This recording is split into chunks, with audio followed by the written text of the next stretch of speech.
বিশ্ব টেলিভিশন দিবস আজ। বিটিভির মাধ্যমে টেলিভিশন চালু হওয়া এই ছোট্ট দেশে সরকারি বেসরকারি মিলিয়ে এখন প্রায় অর্ধশত চ্যানেল। সংবাদ ও বিনোদনের জন্য টেলিভিশন এখনও সবচেয়ে জনপ্রিয় মাধ্যম। কিন্তু প্রশ্ন হলো, গণমাধ্যম হিসেবে টেলিভিশন মানুষের কতটা আপন হতে পেরেছে? বিশ্লেষকরা বলছেন, নানা সমস্যার কারণে মানুষের শতভাগ আস্থায় আসা যায়নি এটি। তবে সুযোগ এসেছে এখন সব সংস্কার করে গণমানুষের মাধ্যম হবার। মনিরুল ইসলামের রিপোর্টে থাকছে বিস্তারিত। শ্রীলঙ্কা আবারও রপ্তানিতে শীর্ষে।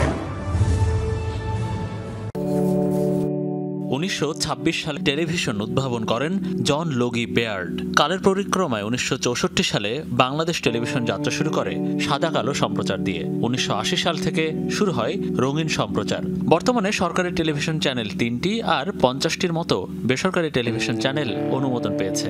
সম্প্রচারে আছে 35টি।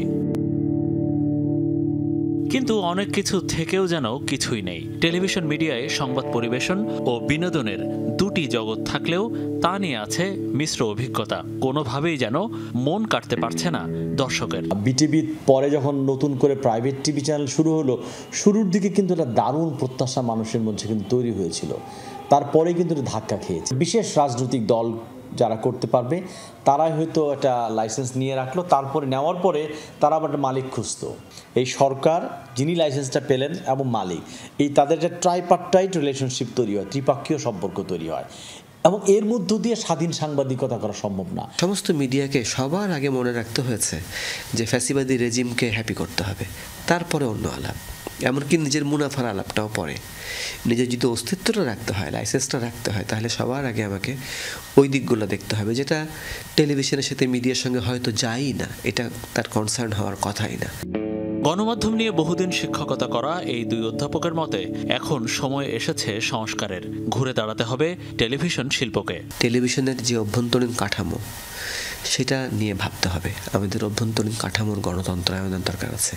টেলিভিশন মানে, সংবাদপত্র মানে তো শুধু মালিক না, টেলিভিশন এবং সংবাদপত্র মানে তার সাংবাদিকেরা। টেলিভিশনের যে মালিক, তাদের একটা বড় কিন্তু সংস্কার করার মানসিকতা থাকতে হবে যে সামনের টিভিতে যদি আমি না পারি, আমাকে কিন্তু ধসে পড়তে হবে। আসলে সাংবাদিকতাও সরকারের সমস্ত ভুল ত্রুটি তুলে ধরবে, এবং তুলে ধরে সে যেন নিরাপদে বাসায় ফিরতে পারে, এই ব্যবস্থাও কিন্তু সরকারকে করতে হবে। That is the beauty of democracy. একটা সময় সাংবাদিকতা পড়ার পাশাপাশি টেলিভিশন মিডিয়া পড়ানো হতো বিশ্ববিদ্যালয়ে। এখন টেলিভিশন ও ফিল্ম মিডিয়া নামের নতুন বিভাগ হয়েছে বেশ কয়েকটি ক্যাম্পাসে। এতে করে দক্ষ মানুষদের কর্মসংস্থান ধরে রাখতে টিভি প্রতিষ্ঠানগুলোকে আরও পেশাদার হবার পরামর্শ বিশ্লেষকদের। মনিরুল ইসলাম, যমুনা নিউজ, ঢাকা।